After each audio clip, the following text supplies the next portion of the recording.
I'd like to welcome everybody to the third session of Jewish Seniors Alliance Snyder Foundation Empowerment Series, Chicken Soup for the Body, Mind, and Soul. So today's session is entitled, Reinforce Your Humanity, Nurture Your Soul. And I would like to introduce Hillel Goelman, our guest speaker, and hopefully he will enlighten us about nurturing our souls. Hopefully. Hopefully. I think he will. He will definitely enlighten us. Hillel Goelman teaches at the University of British Columbia, where he is the chair of the Interdisciplinary Studies graduate program. He is also a rabbi who was ordained by Rabbi Zalman Schachter Shalomi, Rabbi Shlomo Carlebach, and Rabbi Akiva Mann. He has written about early childhood education, Jewish mysticism, and the spiritual meaning of baseball.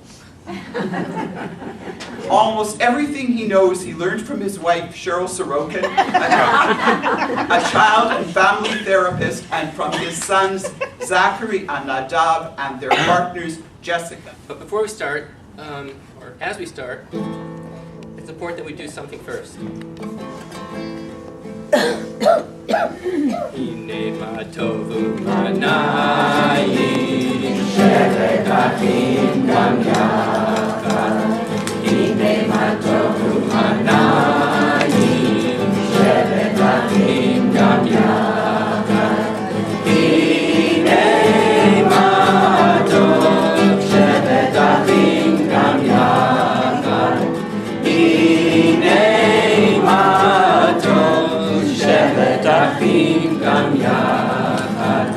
Hine ma tovu manayim shevet achim gam yachad.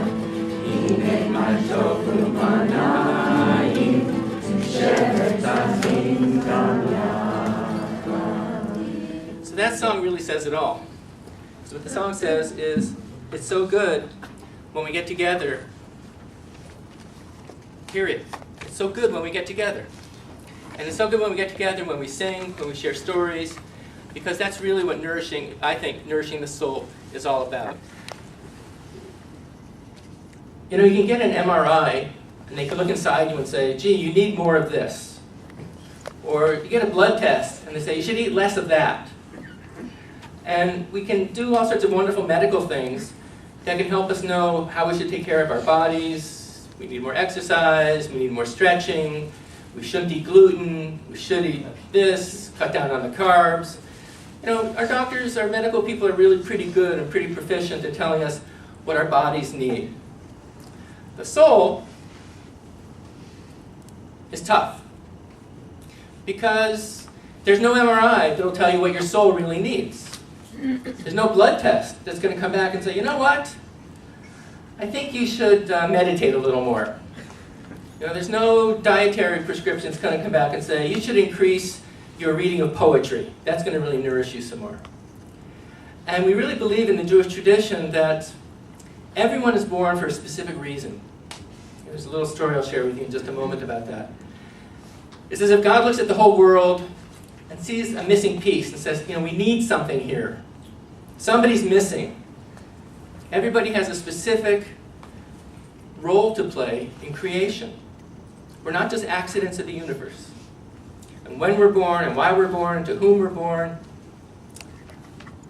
And it would be so much easier if when we're born, there's a little barcode on our ankle, right?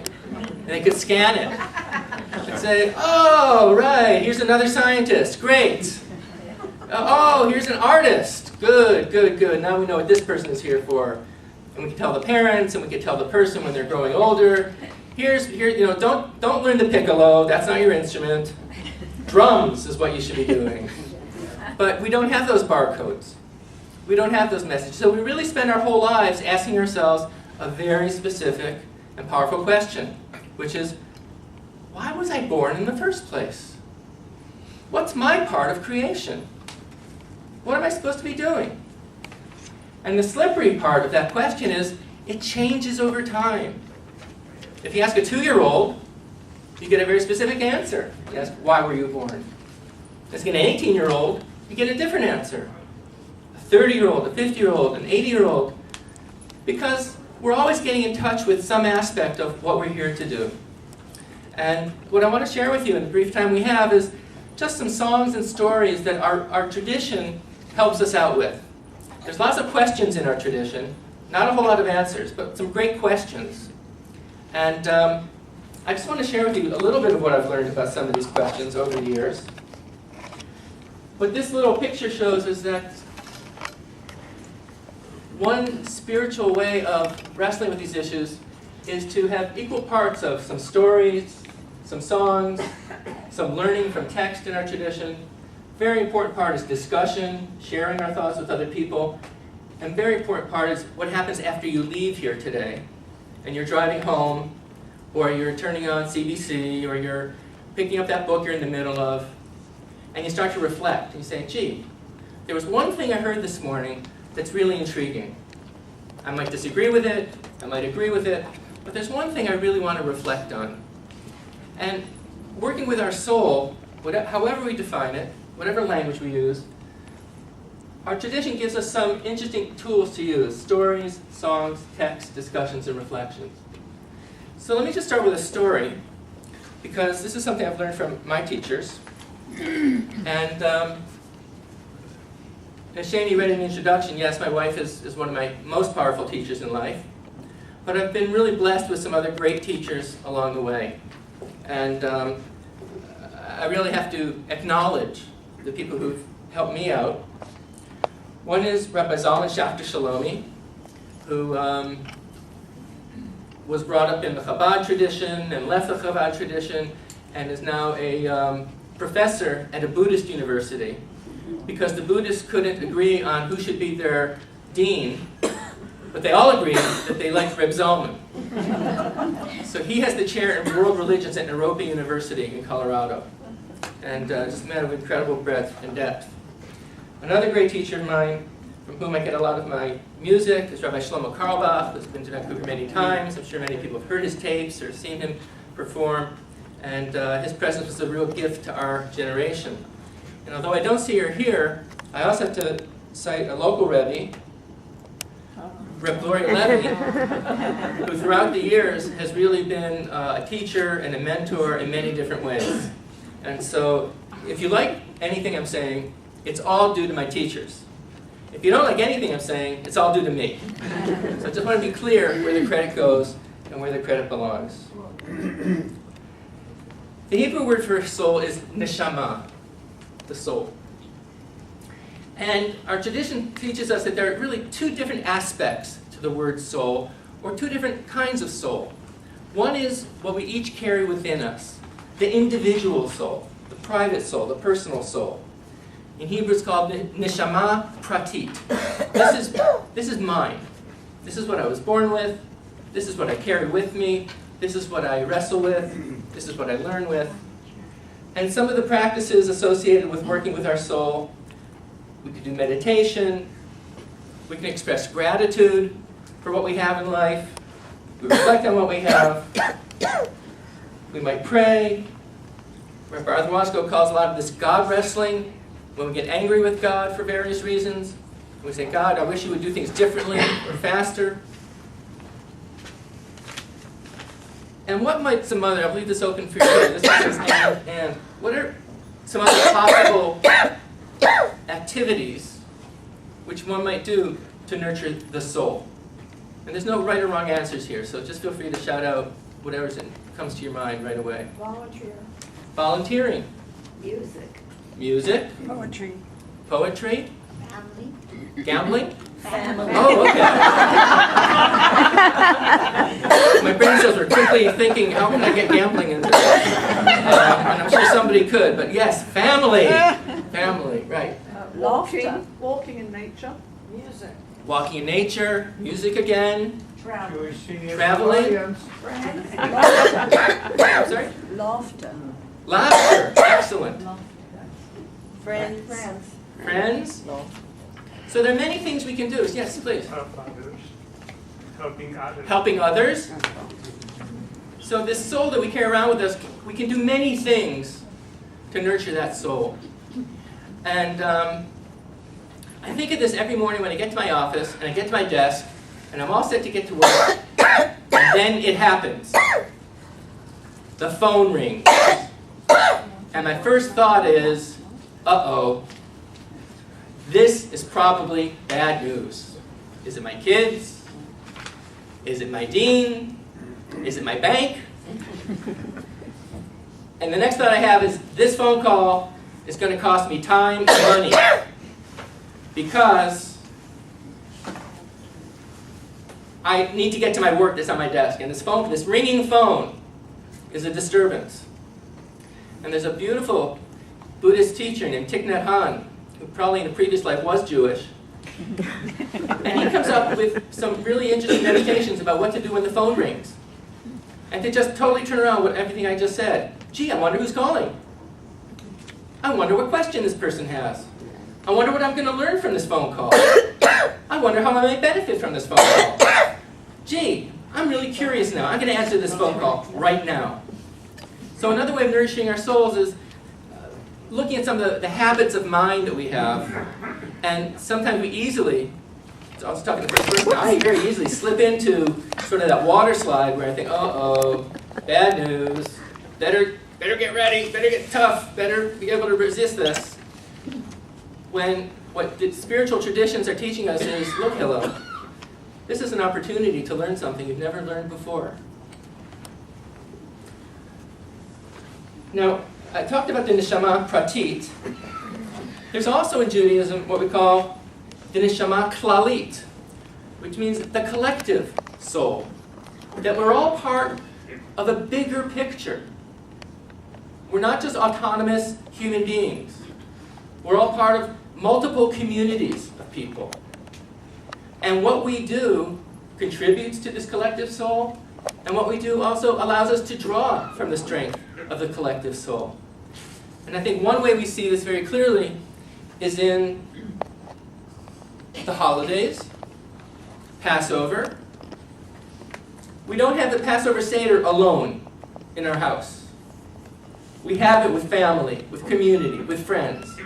Because we go back to the original Passover in the Bible, 600,000 Jews left at once from Egypt. They were all part of that collective soul. If we didn't all leave at once, no individual would have left. And so our tradition teaches us about the importance of the collective soul. And we move in a few weeks to the holiday of Shavuot, when God gave the Torah at Mount Sinai. And whenever I read that story at Mount Sinai, you know the part that really fascinates me the most? Not so much that God revealed these commandments or the Torah. Those are all wonderful things. But during the time that God was giving the Ten Commandments, and I think this is a miracle of physical proportions, not one person spoke. It was absolutely silent. 600,000 Jews together, and no one spoke. It's a miracle. Think about it. Think about it. Right? They didn't say, could you go over number 2 again? Or what's he talking about? Or is this going to be over soon? It's lunch. When's lunch? And when Rabbi Schachter had the honor, the privilege a few years ago of meeting with His Holiness the Dalai Lama from the Tibetan Buddhist tradition, they each had a question to ask each other. And His Holiness the Dalai Lama said to Reb Zalman, can you teach me and my people how to keep a religion alive in exile? Because that's the reality of Tibetan Buddhism right now. They are exiled from their homeland of Tibet, and they are struggling to figure out a way to keep their spiritual and cultural traditions alive. And so he asked Reb Zalman, can you give us some tips how your people succeeded in doing this? Reb Zalman thought, he said, yeah, we can discuss that. I can share some ideas, but I also have a question for you, Your Holiness. He said, sure, what can I tell you? And Reb Zalman said, how do you get the Jewish people to sit in silence?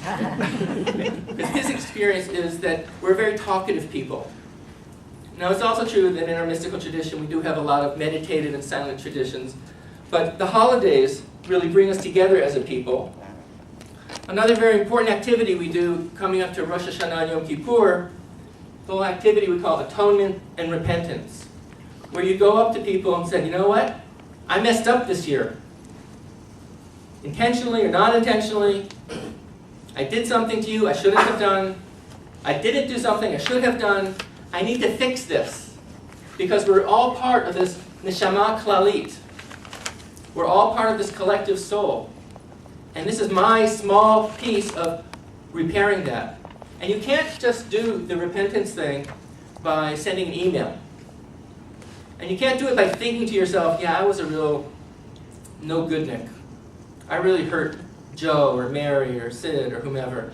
I need to go and sit down with them face to face and say, listen, we're starting a new year. We have to repair the collective soul.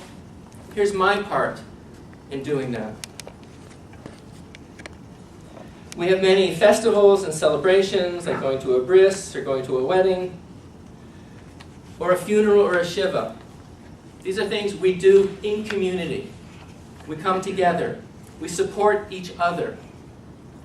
And so when I read the beautiful description of what the organizers wanted to focus on today, and I saw that it was talking about how do you do both? How do you both nurture your own individual neshama, and how do you also be part of community? And I think that's one of the very healthy tensions in Judaism. We need both. And we have to nourish both parts of our neshama. And I'm going to ask Shani to give me a little wave when there's 10 minutes left. Al's going to do that? Yeah. Okay, Al. So that was all introduction. I'm starting now.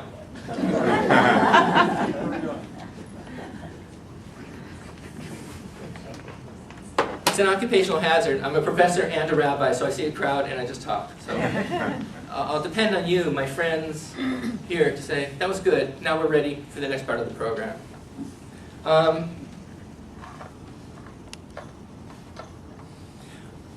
One very beautiful thing in the Hebrew language is seeing how that language itself helps us out. The word nishama means soul. The word nishima, with an I, or in Hebrew a yud, means breath. So if you're ever wondering, where's that soul of mine? Did I leave it in Oak Ridge? Is it in my briefcase at home? Is it in the laundry? I had it a little while ago. I don't know what I did with it. Our tradition teaches us that every time you take a breath, you're connecting with your soul. And one of the hints in here is by making this word from neshama to nishima, and I have a little yud here in red. Yud is a very important letter in the Hebrew alphabet because it's the first letter of God's name, God's holy name, Yud He Vav He.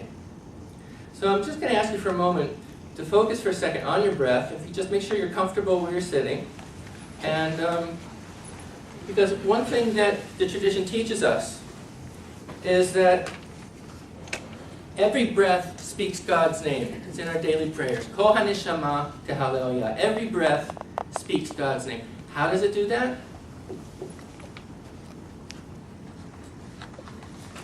Well, there's 4 parts to our breathing cycle. And each part has a different focus. So the first part, we'll walk through this slowly, don't worry. There's a point in our breathing where we're balanced, stillness. And that's a point in our breathing where we don't need to inhale or exhale. Our body's saying, okay, great. I have just enough oxygen to get through the next couple of moments. I don't need to inhale. I don't need to exhale. I'm really good right now. The next phase of our breathing is when we do inhale. We have to take in oxygen, and we do that. The third part, when we inhale, it makes our bodies erect. It makes our spine straight. And we have a different perspective on what the breathing cycle is all about. And the fourth is the exhalation. And what the rabbis teach us is that each letter of God's name, God's holy name, corresponds to a different part of the breathing cycle. So that yud, that tiny little yud, that is God's initial first letter of God's name, is when we're perfectly in balance. We don't need oxygen, and we don't need to expel oxygen. The first hey of God's name is when we do inhale.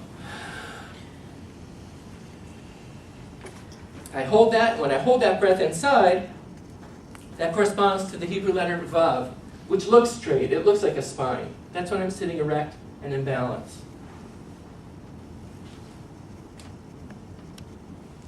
And then there's the exhalation. So that connecting with your soul, or being mindful of your soul, is no more difficult than just paying attention to your breath. You don't have to speak Hebrew or Aramaic. You don't have to be knowledgeable of 30,000 Jewish textbooks or Talmuds or Torahs. You don't have to know a lot of Hebrew songs. Just sit comfortably. Make sure you're comfortable. And pay attention to your breath, and pay attention to which part of the breathing cycle you're in. So if you just close your eyes for just a moment, and trust me with this, I know this isn't something a lot of us do often, but just sit for a second and try to find that place in your cycle where you're at that yud, you're at that balance, where your body really doesn't need to inhale or exhale. See what that feels like in your body.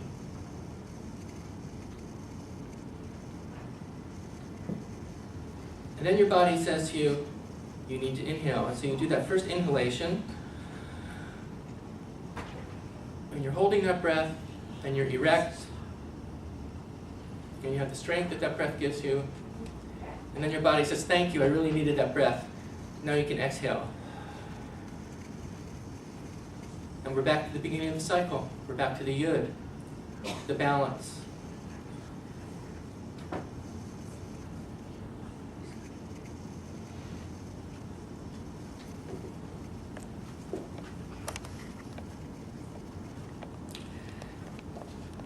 There's another way we connect with our soul. There's a beautiful teaching in the Song of Songs.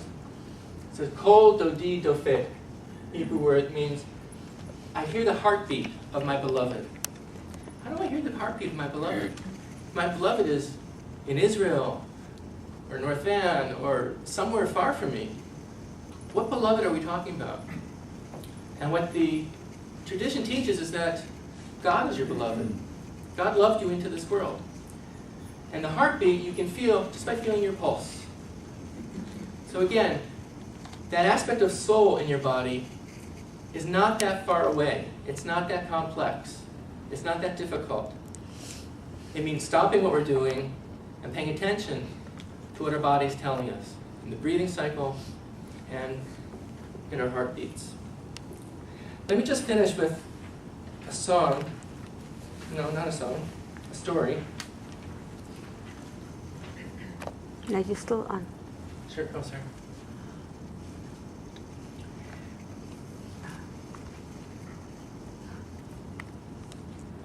Stories are also great ways of connecting with your soul and hearing from somebody else's soul. And there's a great story about a rabbi who was really, really skilled at listening to people's problems and giving them advice and solving their problems.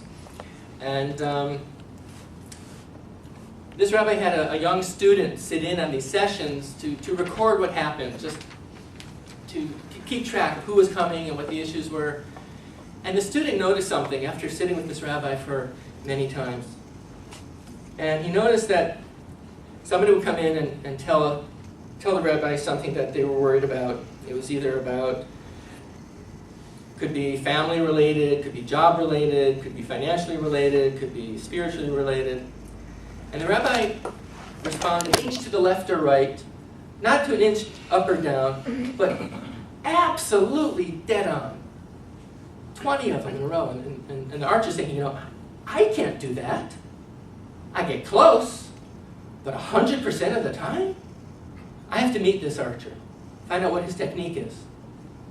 So he goes to the local farmhouse, knocks on the door, and the man answers the door, eating an apple, goes, hi, what can I do for you? He says, excuse me, are you the archer who shot all those arrows in the barn? The man leans up and goes, yeah, that was me. The archer says, I'm in awe. Please, tell me, what is your secret? I know that archers have to be perfectly balanced, be very strong, be very focused, be very mindful. What's your technique? And the farmer says, oh, I see what you're saying, yeah. Well, what I do is, I go out, and I shoot 20 arrows on the side of the barn, and then I paint the bullseyes right around the arrows.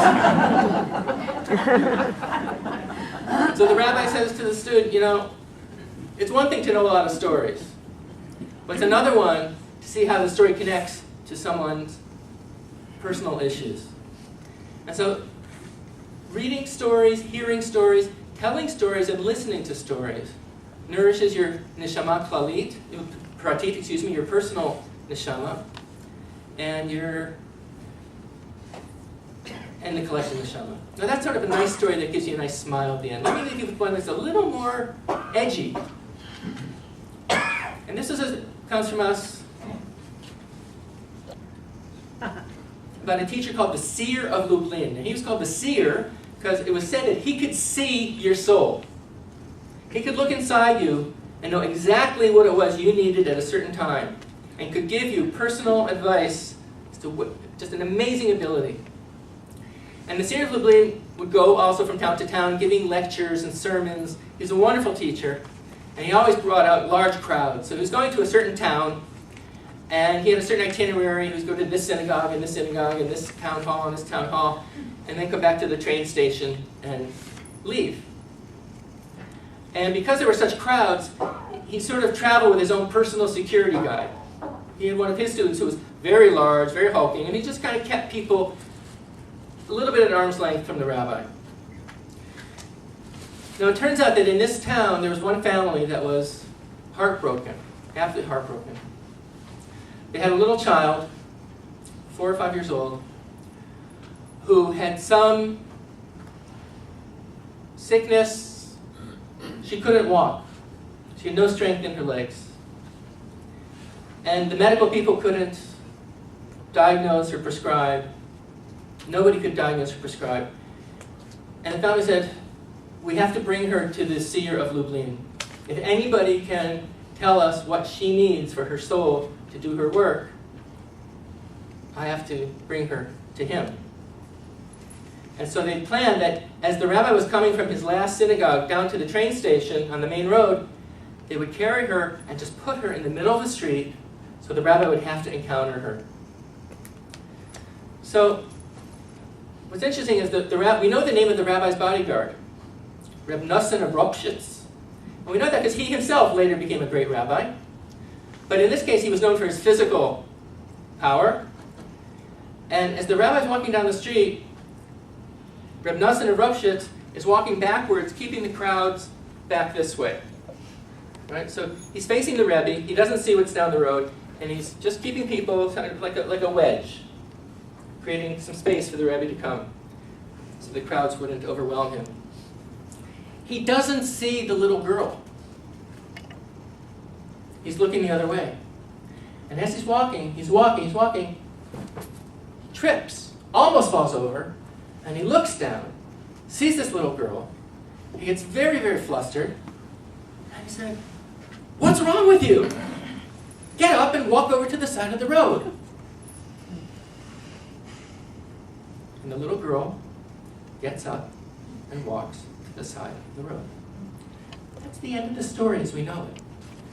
And the rabbis tell this story because they say, this is our way of saying that for them, first of all, miracles were not so miraculous. Miracles happen in the world. But first of all, this miracle was enabled not by the great rabbi, the Seer of Lublin, but by his 18-year-old bodyguard. Second of all, it was totally unexpected. It came in totally under the radar. It wasn't what was supposed to happen. If it was a nice Jewish fairy tale, the rabbi would meet her and give her a blessing, and she would get up and walk. And so the discussion around this story goes like this, that we don't always know what our soul needs. And sometimes we might trip. But that tripping could be a very significant opportunity for some personal growth, for some personal recognition. The last story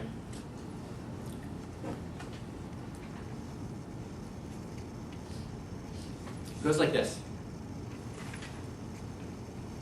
And it's about the soul coming into the world.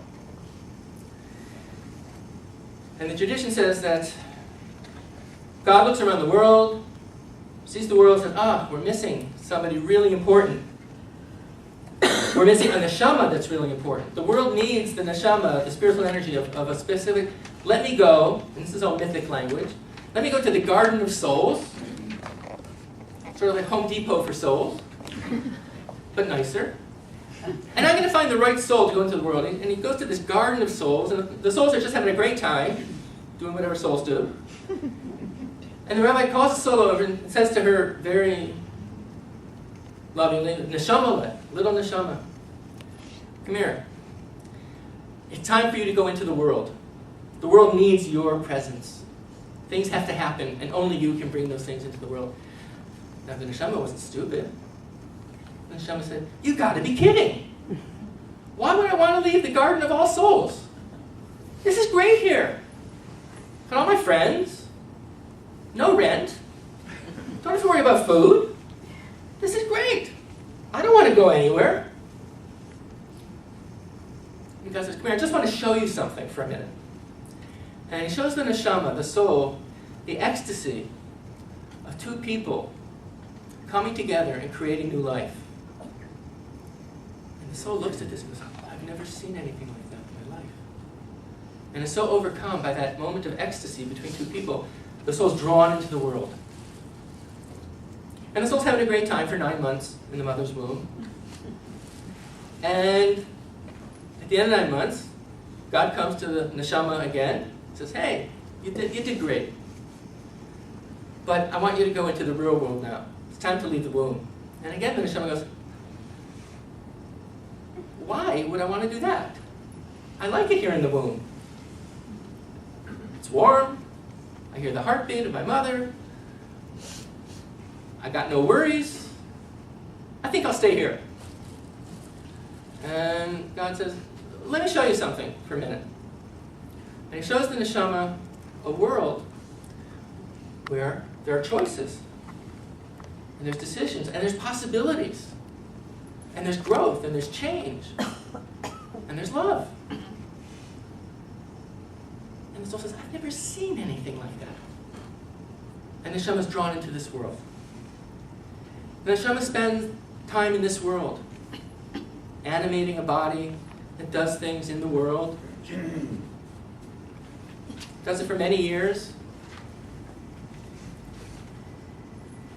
And God comes once again to the soul and says, terrific. I couldn't have expected anything more, anything better. You've really worked on your neshama pratit. You've really contributed to the neshama klalit. Wonderful. And now, it's time to move on, because the journey of the soul continues. Once again, the soul says, look, I have work to finish. I have family. I have connections. I have projects I haven't finished. I just want to stay here. The same way the neshama said all along the way, this is good, this is fine, I'll stay here. And Ribono Shel Olam, God says, come here, I've got to show you something. And the last line of the story is the neshama saying, that's amazing. I've never seen anything like that in my life. And the rabbis bring down this story, I think, to reinforce this view that, yeah, we don't have a barcode written on our ankle. We don't know exactly what it is we're here for, but there is a reason that we're here. And all the transitions we go through, and all the steps, and all the tsaros, and all the other things are opportunities for learning and growing. And we always have to be in awe. So when we ask that question, why was I born? That we really stay with that question. And we stay with that question in our breath. We stay with that question in our story. And that's the best I can do to help all of us out with some understandings about what the soul means in the Jewish tradition. So, thank you.